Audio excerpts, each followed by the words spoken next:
चलिए, तो आज हम लोग यहाँ पर बात सेल चैप्टर के अंदर गोल्जी बॉडीज के बारे में, जिसको गोल्जी कॉम्प्लेक्स भी बोलते हैं, डाल्टन्स कॉम्प्लेक्स भी इसको यहाँ पर बोला जाता है, ठीक है।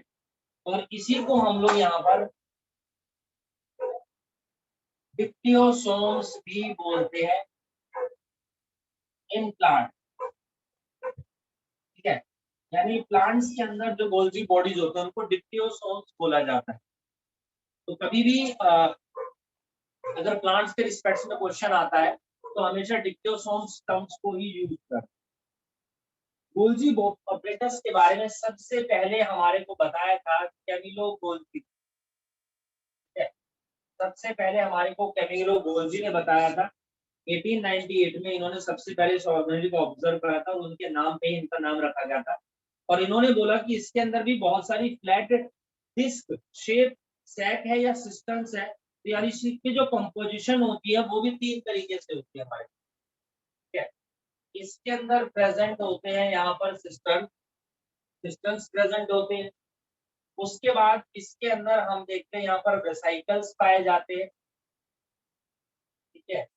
और तीसरी चीज इसके अंदर यहाँ पर हम लोग क्या देखते हैं, स्फेरिकल स्ट्रक्चर्स भी होते हैं, चलिए। तो इनके अंदर हम लोगों ने यहाँ पर देखा जो वेसाइकल्स होते हैं, ये तो हो गए हमारे पास स्मॉल स्फेरिकल स्ट्रक्चर, इस तरीके से जैसे ईआर के अंदर एंडोप्लाज्मिक रेटिकुलम में सिस्टर्नी स्ट्रक्चर जो होती है वो किस तरीके से होती है, मैं आपको वो भी यहाँ पर बना करके दिखा देता हूँ।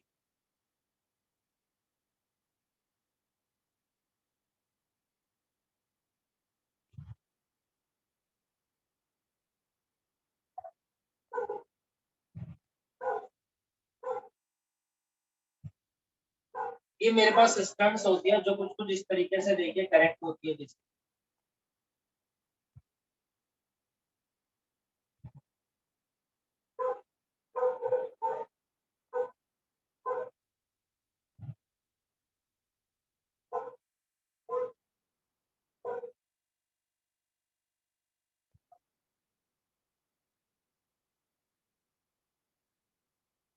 ठीक है।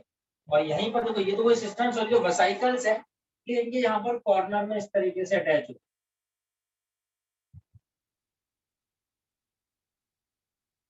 एंड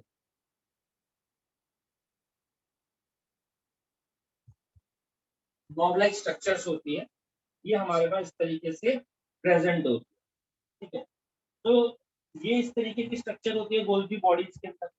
अभी हम लोग यहाँ पर देखते हैं कि इसके अंदर अगर मैं इस डायग्राम को थोड़ा सा ऑब्जर्व करता हूँ तो मैं यहाँ पर क्या देखूंगा, ये भी वेसाइकल, बट ये वेसाइकल्स ये अलग है। These are the cisternae vesicle, ये हमारे पास इधर में सिस्टम वेसाइकल्स होते हैं बच्चों, ठीक है। और ये नॉर्मल वेसाइकल्स है मेरे पास इस तरीके से जो यहाँ पर प्रेजेंट है।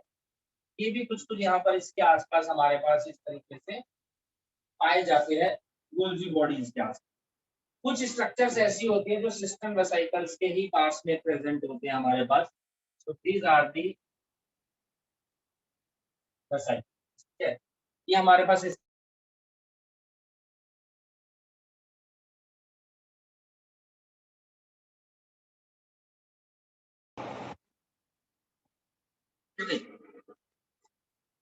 तो ये बेसिकली हमारे पास सेल में प्रेजेंट है। सेल में इसकी लोकेशन कहाँ पर होती है, कैसे होती है, किस तरीके से होता है, मैं आपको वो भी यहाँ पर करके दिखा देता हूँ। देखो इसके अंदर एक चीज हम लोग यहाँ पर देखते हैं कि ये स्ट्रक्चर बेसिकली इसके अंदर दो फेज है। एक तो आपको ये वाला दिख रहा होगा basically, this is the concave side, ठीक है। ये होती है मेरे पास कॉनकेव साइड और ये वाली होती है मेरे पास कॉन्वेक्स साइड। अब जो कॉन्वेक्स साइड होती है बेसिकली ये होती है टुवार्ड्स न्यूक्लियस, समझे। ये टुवार्ड्स न्यूक्लियस होती है, न्यूक्लियस की तरफ होती है। और ये वाली साइड हम लोग यहाँ पर देखते हैं कि टुवार्ड्स प्लाज्मा मेम्ब्रेन होती है, it is towards plasma membrane. अब जो कॉन्वेक्स साइड होती है बेसिकली इसी को हम बोलते हैं फॉर्मिंग फेस और सिस फेस, यानी कि यहीं से ये बननी स्टार्ट होती है न्यूक्लियस की तरफ, ठीक है। इसको ही हम बोलते हैं यहाँ पर फॉर्मिंग फेस, फॉर्मिंग फेस बोलते हैं या फिर इसी को हम सिस फेस भी बोलते हैं अभी। और यहाँ पर आप देखते हैं जो कॉन्केव साइड होती है जो टुवर्ड्स प्लाज्मा मेम्ब्रेन होती है, यही मेरे पास मैच्योरिंग फेस कहलाता है या trans face. This is called the maturing face या ट्रांस फेस। तो इसका मतलब कि इसकी स्ट्रक्चर लगभग लगभग किस तरीके की होगी, ये मेरे पास सेल है जिसके अंदर ये मेरे पास यहाँ पर न्यूक्लियस है, तो इस तरीके की स्ट्रक्चर मेरे पास यहाँ पर ये प्रेजेंट है। जबकि एंडोप्लाज्मिक रेटिकुलम कुछ स्ट्रक्चर्स इस तरीके से जैसा कि हमने पिछले क्लास में पढ़ा था। ठीक, चलिए अब यहाँ पर हम लोग देखते हैं, देखो जब गोल्गी कॉम्प्लेक्स के बारे में और भी बातें करते हैं तो सबसे पहले कैमिलो गोल्गी ने इसके बारे में बताया था। तो उन्होंने क्या किया था, आउल के उल्लू की नर्व सेल में न्यूक्लियस के आसपास कुछ डेंस स्ट्रक्चर्स देखी थी और जब उन्होंने उसको स्टेन किया, ऑब्जर्व किया, तो उसके बाद में इसका नाम यहाँ पर गोल्गी कॉम्प्लेक्स रखा। ठीक है, प्लांट सेल के बारे में अगर मैं बात करता हूँ तो प्लांट सेल के अंदर जो गोल्गी बॉडी थोड़ी बिखरी बिखरी होती है, ठीक है, जिसको हम लोग यहाँ पर क्या बोलते हैं बच्चों, डिप्यूसॉन्स बोलते हैं। लेकिन एनिमल्स के अंदर जो गोल्गी बॉडीज होती है वो थोड़ी सी कॉम्पैक्ट होती है। ठीक है, गोल्गी बॉडीज के अंदर एक चीज और भी है, अगर मैं इसकी कैरेक्टरिस्टिक्स के बारे में बात करता हूँ, इसके अंदर लिपिड बहुत ज्यादा अमाउंट में, लिपिड इसके अंदर यहाँ पर बहुत ज्यादा अमाउंट में प्रेजेंट होता है। तो इसी वजह से समटाइम्स इसको लिपोकॉन्ड्रिया भी बोला जाता है। It is also termed as lipochondria due to the heavy amount of lipid. उसके अलावा इसी को middle man of the cell भी बोला जाता है।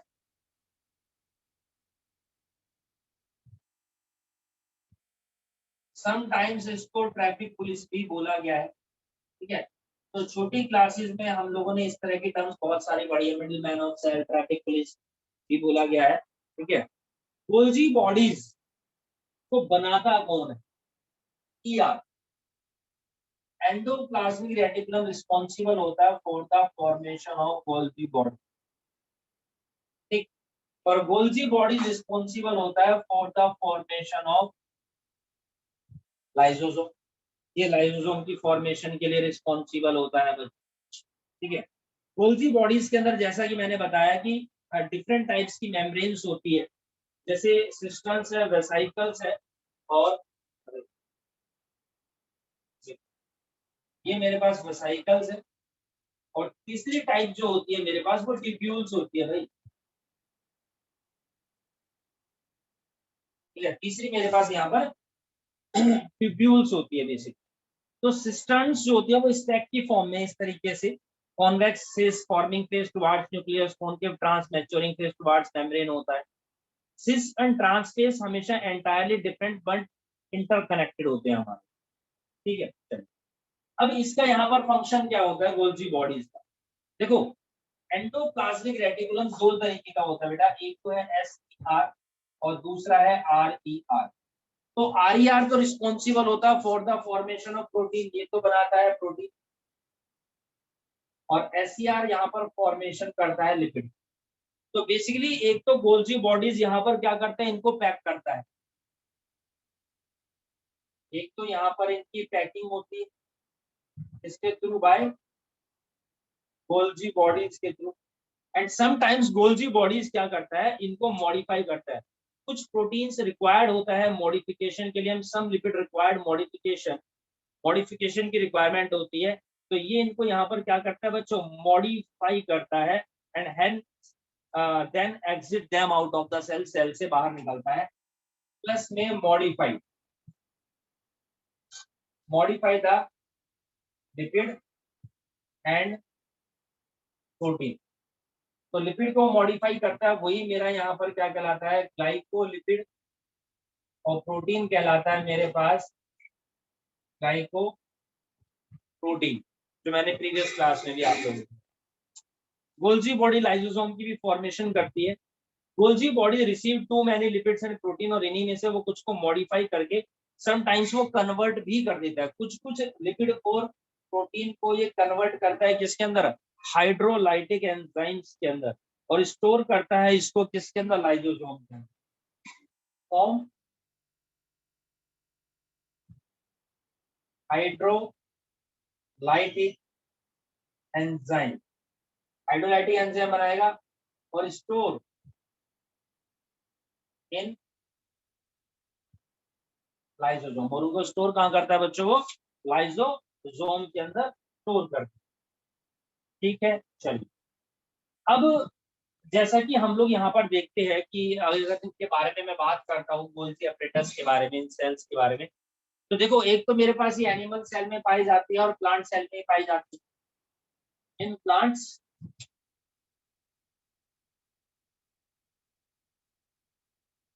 And in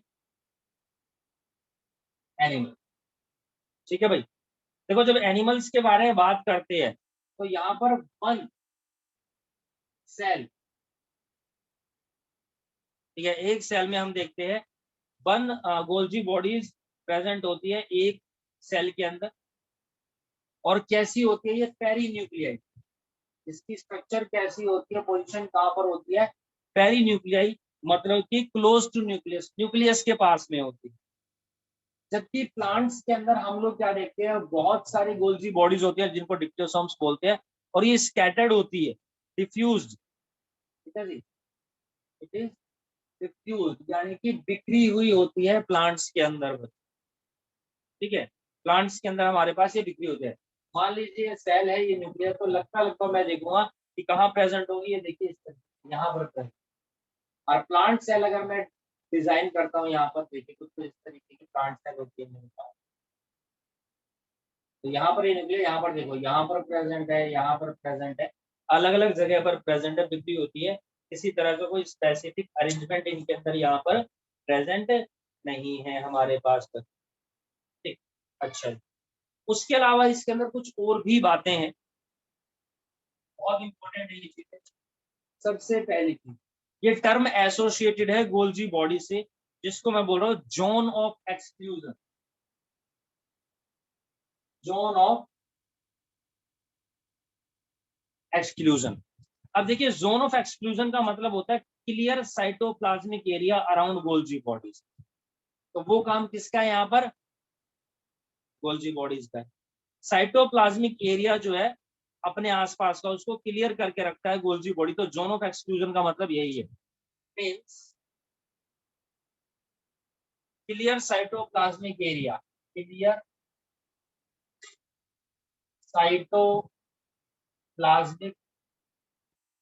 area around Golgi body, around Golgi. तो गोल्जी बॉडीज के चारों तरफ का एरिया क्लियर करता है। अच्छा, उसके अलावा हम इसको यहाँ पर प्लियोमॉर्फिक ऑर्गेनेली भी बोलते हैं। It is also termed as pleomorphic organelle. ठीक है भाई, इसको यहाँ पर प्लियोमॉर्फिक ऑर्गेनेली यानी कि that can change their shape according to function. ठीक है, कैन चेंज शेप। देखो जैसे गोल्जी बॉडी से लाइसोसोम बना रहा है, और according to the requirement sperm के अंदर, हमें पता है स्पर्म के अंदर क्या होता है जी? एक्रोसोम होता है। तो गोल्जी बॉडीज अपने को मॉडिफाई करके ही फॉर्मेशन करता है एक्रोसोम। तो ये मान लीजिए मेरे पास स्पर्म है, इसके अंदर इस तरह की स्ट्रक्चर ही अपने आप ही मॉडिफाई कर लेता है। तो ये मॉडिफाई एक्रोसोम और कुछ नहीं है, गोल्जी बॉडीज है, मॉडिफाइड गोल्जी बॉडीज को यहाँ पर एक्रोसोम बोला गया है। ठीक, चलिए उसके अलावा इसके कुछ कुछ फंक्शंस भी हैं, उन फंक्शंस के बारे में भी हम लोग यहाँ पर बात करते हैं गोल्जी बॉडीज के बारे में। देखिए एक तो इसका फंक्शन यहाँ पर क्या होता है बच्चों, सबसे पहली चीज सेल सिक्रेशन का काम करता है। ठीक है, बाकी मॉडिफिकेशन तो मैंने बता ही दिया है। फॉर्मेशन ऑफ लाइसोसोम का यहाँ पर ये काम करता है। Synthesis of cell wall material, synthesis of cell wall material, cell wall material की भी सिंथेसिस करता है। तो सेल वॉल के अंदर जो कंपोनेंट्स होते हैं उन्हीं को बनाता है, मॉडिफाइड लिपिड से, मॉडिफाइड प्रोटीन से। उसके अलावा helpful in cell plate formation, cell plate formation में भी हमारे पास ये रिस्पॉन्सिबल होता है। ठीक है, गोल्जी बॉडीज बहुत इंपॉर्टेंट है। And also responsible for formation of acrosome during the formation sperm, spermiogenesis के दौरान ये एक्रोसोम की भी फॉर्मेशन करता है। ठीक है जी। तो गोल्जी बॉडीज के हमारे पास यहाँ पर बहुत सारे फंक्शंस है और बहुत सारे स्पेसिफिक और इम्पोर्टेंट फंक्शंस है। ठीक है। अच्छा, एक चीज और है यहाँ पर मैं आपको बता दूं कि पैकेजिंग में भी हेल्प करता है, जैसे कि मैंने आपको बताया। और ये यहाँ पर सेल प्लेट बनाता है, कब बनाता है? सेल प्लेट की फॉर्मेशन करता है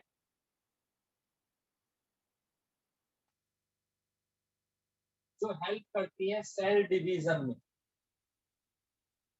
हेल्प करते हैं किस चीज के अंदर बच्चों? सेल डिवीजन में हेल्प करते हैं। देखिए किस तरीके से होता है, ये भी मैं आपको बता देता हूँ। मान लीजिए मेरे पास यहाँ पर ये सेल,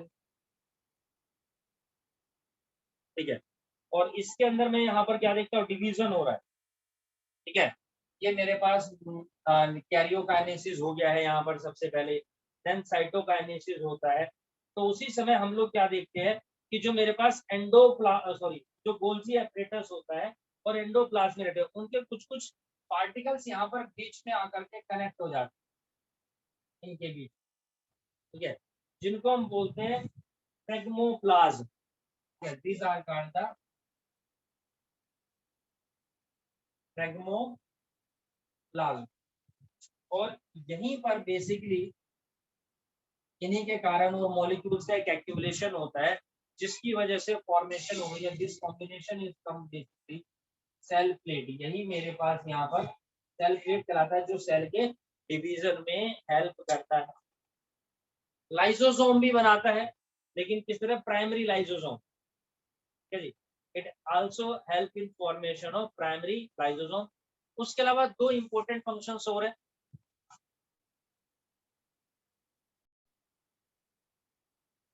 देखिए, एक फंक्शन और बता रहा हूँ मैं आपको इसका यहाँ पर, हेल्प इन ग्लाइकोसाइलेशन।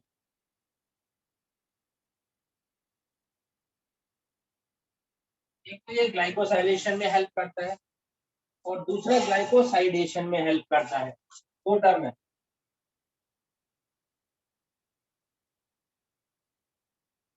नहीं, ग्लाइकोसाइलेशन में और ग्लाइकोसाइडेशन में। ग्लाइकोसाइलेशन का मतलब होता है एडिशन ऑफ कार्बोहाइड्रेट प्रोटीन। ठीक है, इसका मतलब है यहाँ पर addition of carbohydrate to protein. ठीक है जी। और देन फॉर्मेशन हो गई वो किस चीज की? यहाँ पर ग्लाइकोप्रोटीन बन गया। ड्यूरिंग द सेल वॉल मैंने आप लोगों को बताई। ग्लाइकोसाइडेशन में कार्बोहाइड्रेट को लिपिड के साथ अटैच करता है, कार्बोहाइड्रेट टू लिपिड, और देन फॉर्मेशन होती है ग्लाइकोलिपिड की। तो बेसिकली यही तो मॉडिफिकेशन हो रही है, इस तरीके से कार्बोहाइड्रेट को अटैच कर। उसके अलावा एक बहुत इंपॉर्टेंट टर्म मैं लिख रहा हूँ, इट हेल्प इन वाइटेलोजेनेसिस। ये हेल्प करता है किस चीज के अंदर बेटा? वाइटेलोजेनेसिस। वाइटेलोजेनेसिस का मतलब होता है योग फॉर्मेशन। ठीक है, योग फॉर्मेशन में बेसिकली हेल्प करता है। तो वाइटेलोजेनेसिस मतलब योग फॉर्मेशन माइटोकॉन्ड्रिया की मदद से करता है, बाय हेल्प ऑफ माइटोकॉन्ड्रिया। कोई दिक्कत नहीं, माइटोकॉन्ड्रिया की मदद से कर रहा तो क्या हो। ठीक है, बेसिकली। अच्छा, उसके अलावा हम देखते हैं जो गोल्जी बॉडीज है, it is a part of endo membrane system. हम इसको यहाँ पर एंडो मेम्ब्रेन सिस्टम का पार्ट बोलते हैं, यानी कि GERL, गर्ल। जी यानी कि गोल्जी बॉडीज, ई यानी कि एंडोप्लाज्मिक रेटिकुलम, और एल यानी कि लाइसोसोम यहाँ। ठीक है, एक बहुत इंपॉर्टेंट बात, वेरी इंपॉर्टेंट, इसके ऊपर भी क्वेश्चन ये पूछा जा सकता है। देखो, मैच्योर ह्यूमन मैमेलियन आरबीसी, जो हमारे पास मैच्योर,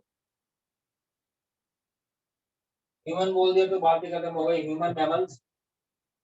मैच्योर ह्यूमन आरबीसी के अंदर there is no Golgi bodies, वहां पर गोल्जी बॉडीज नहीं पाई जाती। इवन आरबीसी के अंदर तो भैया न्यूक्लियस भी नहीं पाया जाता। तो this is all about the Golgi body. ये बातें हो गई है हमारे पास यहाँ पर किसके बारे में बच्चों, गोल्जी बॉडीज के बारे में हम लोगों ने पढ़ा। ठीक है। अच्छा एक चीज और बता दूं, देखो यहाँ पर जो सिस्टम वेसाइकल्स बने हैं ये कैसे बने हैं। यहाँ पर एक प्रोसेस होती है पिंचिंग, पिंच ऑफ, ठीक है, और इनके अंदर क्या चीज प्रेजेंट होती है उसके बारे में बात करेंगे। तो this is all about the Golgi bodies. Next organelles के बारे में बात करते हैं हम लोग यहाँ पर अब, लाइजोसोम।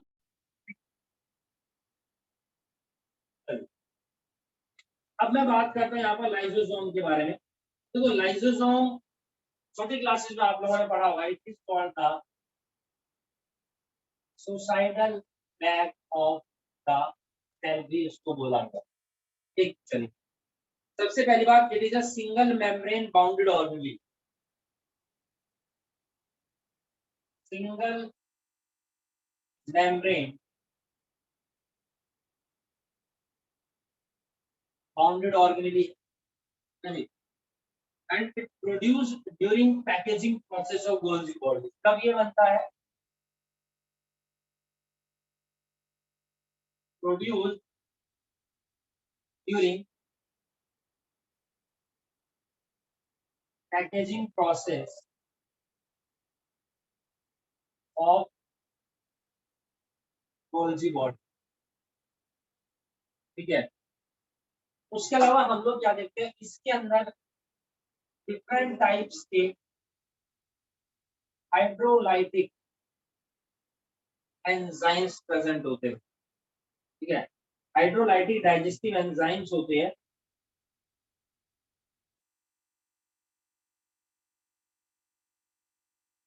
हाइड्रोलाइसिस बोला जाता है इन कैटेगरी को, जिसमें आते हैं मेरे पास लाइपेजेस, प्रोटीजेस, कार्बोहाइड्रेट। ठीक है, ये हमारे पास होते हैं। ऑप्टिमली एक्टिव होते हैं ये, optimally active in acidic pH. Acidic pH environment के अंदर हमारे पास क्या होते हैं भैया, ये एक्टिव होती है। और इन एंजाइम्स के अंदर कैपेबिलिटी होती है लिपिड्स को इंगल्फ करने की, कार्बोहाइड्रेट्स को, प्रोटीन को, इवन न्यूक्लिक एसिड को। अरे चलिए, एसिडिक पीएच की वैल्यू पूछ लेंगे 5। ठीक, चलिए अब हम लोग यहाँ पर क्या देखते हैं कि with the exception of mammalian RBC, lysosome को सभी एनिमल सेल के अंदर देखा गया है। अब वहां पर क्यों नहीं देखा गया, क्योंकि वहां पर गोल्जी बॉडीज ही नहीं, मतलब गोल्जी बॉडीज ही राइबोसोम को बना, लाइसोसोम्स को बनाता है। और जब वही नहीं है तो वहां पर ये भी प्रेजेंट होंगे ही नहीं किसी भी कीमत में। उसके अलावा हम लोग यहाँ पर देखते हैं प्रोकैरियोट्स के अंदर भी एब्सेंट होता है। प्रोकैरियोट्स में भी क्या है, एब्सेंट है, और उसका रीजन यही है क्योंकि वहां पर भी गोल्जी बॉडीज प्रेजेंट नहीं होती है। ठीक है, लेकिन हम देखते हैं कि प्रोकैरियोटिक्स के अंदर एक स्पेशल बात है, but periplasmic space, there is a periplasmic space होता है वहां पर, and it behave like as a या function as lysosome, function as lysosome. मैंने आपको ड्यूरिंग प्रोकैरियोटिक्स ये बात बताई थी चैप्टर की स्टार्टिंग में। लाइसोसोम्स होते क्या है, स्फेरिकल बैग लाइक स्ट्रक्चर है, and they are large size in phagocytin, WBC के अंदर पाए जाते हैं लार्ज साइज में। लाइक को लाइसोसोम्स के बारे में बात करें तो हम देखते हैं 50 डिफरेंट टाइप्स के डाइजेस्टिव एंजाइम्स है, यहाँ तो लिखा ही है, बट हम देखते हैं कि 50 डिफरेंट टाइप्स ऑफ एंजाइम्स है इनके अंदर, 50 से भी ज्यादा टाइप्स के इनके अंदर एंजाइम्स है। ठीक है, तो लाइसोसोम की मेम्ब्रेन के पास एक्टिव हाइड्रोजन पंप मैकेनिज्म होता है, जो लाइसोसोम के ल्यूमिन को बेसिकली क्या करके रखता है, एसिडिक बना के रखता है। किस तरीके से, मैं आपको वही बता देता हूँ। हाईली पॉलीमॉर्फिक होते हैं भैया, कैसे होते हैं हमारे पास ये, हाईली पॉलीमॉर्फिक होते हैं बेटा। इस बात को भी दिमाग में रखना। कई बार ऐसा आता है कि ये क्या है जी, पॉलीमॉर्फिक ऑर्गेनिज्म। क्या मतलब है इस बात का?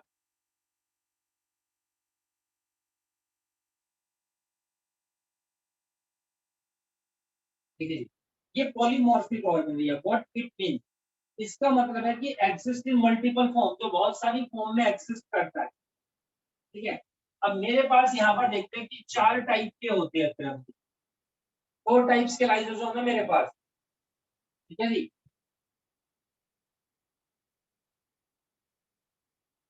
ये हमारे पास 4 टाइप्स के होते हैं।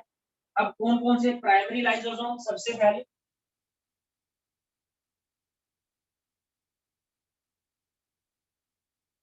Secondary lysosome, tertiary lysosome. ठीक है, और चौथे होते हैं ऑटोफैगोसोम।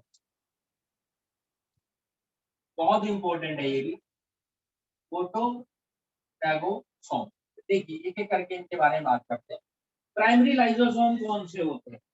इनके अंदर हम देखते हैं बेसिकली इनएक्टिव हाइड्रोलाइटिक एंजाइम्स होते हैं। यहाँ पर क्या है मेरे पास, इनएक्टिव फॉर्म में हाइड्रोलाइटिक एंजाइम है भाई, इनएक्टिव हाइड्रोलाइटिक एंजाइम्स। ठीक,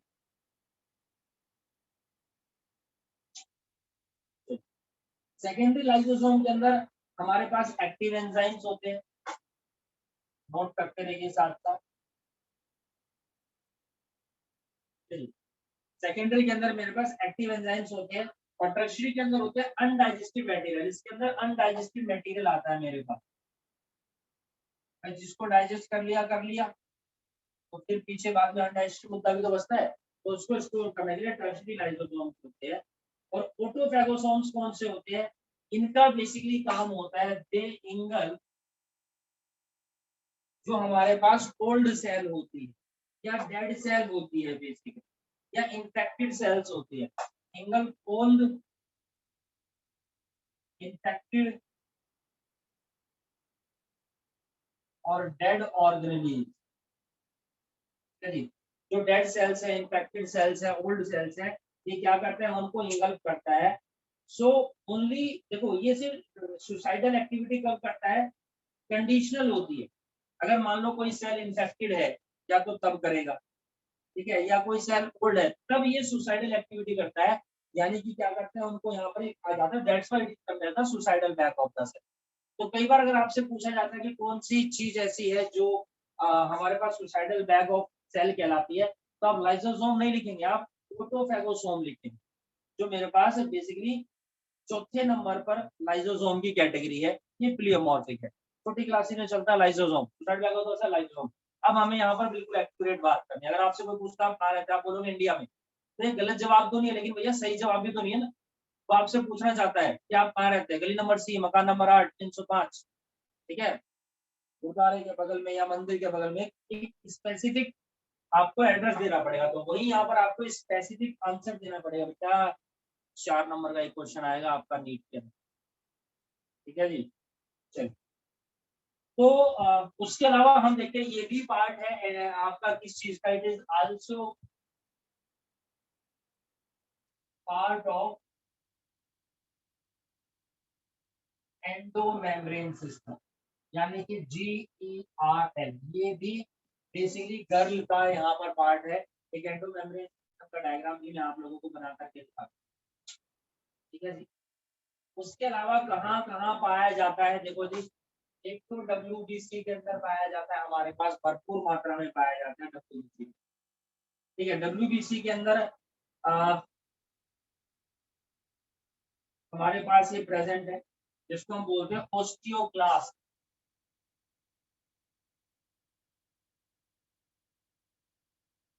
ठीक है, WBC में पाया जाता है, ओस्टियोक्लास्ट में। बोन के अंदर भी हम लोग यहाँ पर देखते हैं 3 सेल्स होती है। ठीक है, बोन है 3 सेल्स।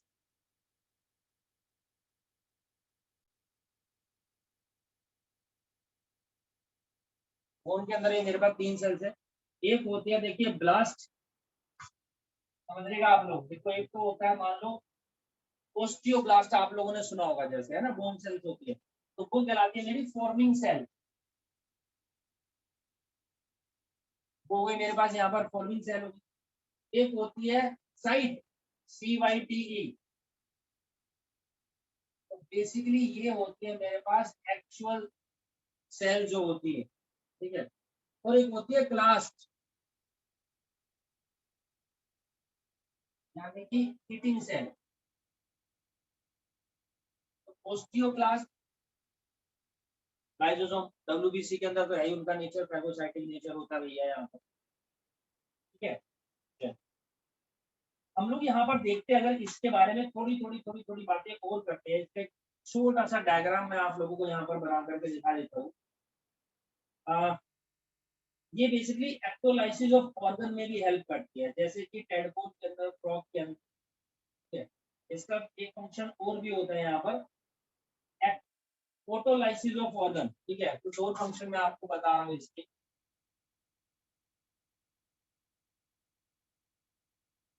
फोटोलाइसिस अपने आप ही यहाँ पर ब्रेक डाउन करना ऑर्गन का, ठीक है जी। फोटोलाइसिस ऑफ ऑर्गन, अब देखो ऑटोलाइसिस ऑफ ऑर्गन जो होता है वो यहाँ पर भैया किसके अंदर होता है, तो ये होता है बेसिकली हमारे पास टेडपोल के अंदर,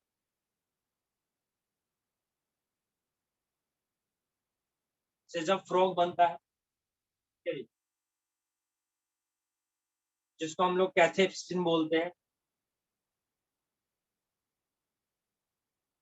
चलिए, उसके अलावा एक काम और होता है हेट्रोफैगी,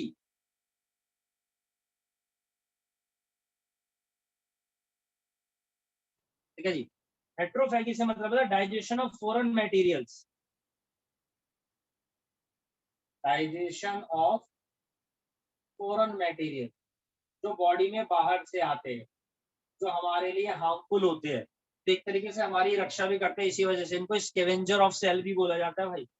अब ये रिसीव कौन करता है, digestion of foreign material, these are received by phagocytosis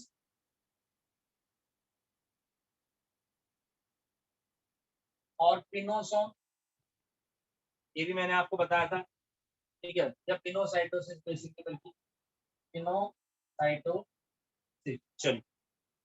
उसके अलावा autophagy,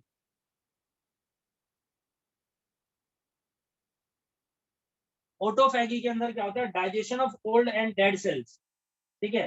and it also takes place during starvation of cell.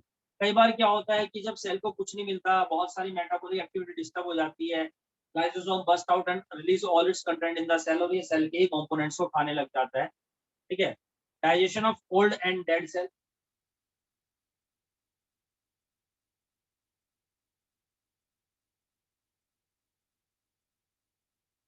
ठीक है जी।